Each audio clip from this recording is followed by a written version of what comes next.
আগের ধাপের নির্বাচনে সংঘাত ও প্রাণহানির ঘটনা ঘটলেও এবারের পরিবেশ অনেকটাই শান্তিপূর্ণ। বেশ কটি কেন্দ্রে উত্তেজনা থাকলেও ঘটেনি বড় কোনো অপ্রীতিকর ঘটনা। প্রতিটি কেন্দ্রে দেখা গেছে র্যাব, পুলিশ, বিজিবির সতর্ক অবস্থান। বারৈয়ারহাট পৌরসভায় ৯টি কেন্দ্রের প্রতিটিতেই সকাল থেকে ভোটারদের দীর্ঘ লাইন, নারী ভোটারদের উপস্থিতিও লক্ষণীয়। দু একটি কেন্দ্রে কাউন্সিলর প্রার্থীর কর্মী সমর্থকদের মধ্যে উত্তেজনা দেখা দিলেও ঘটেনি বড় কোনো অপ্রীতিকর ঘটনা। তবে ইভিএম পদ্ধতিতে ভোট গ্রহণের ধীরগতির কারণে ভোগান্তির অভিযোগ করেন অনেকে।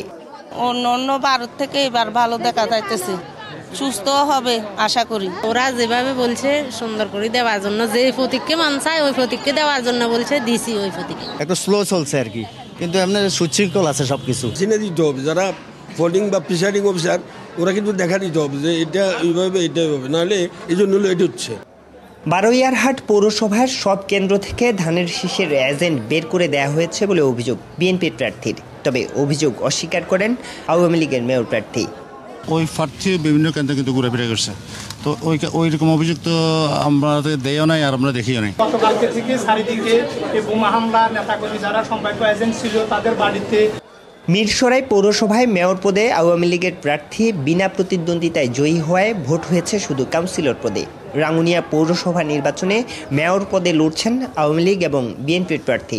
11টি কেন্দ্রে চলে ভোট গ্রহণ। এ ধাপে রাউজান পৌরসভায় ভোট গ্রহণের কথা থাকলেও সেখানে মেয়র এবং কাউন্সিলর পদে সবাই বিনা প্রতিদ্বন্দ্বিতায় নির্বাচিত হয়েছেন। 3 পৌরসভাতেই প্রতি 3 কেন্দ্রে একজন ম্যাজিস্ট্রেটের নেতৃত্বে মোতায়েন করা হয়েছে র্যাব, পুলিশ এবং বিজিবি। সুষ্ঠু ভোট হয়েছে বলে দাবি নির্বাচন কমিশনের।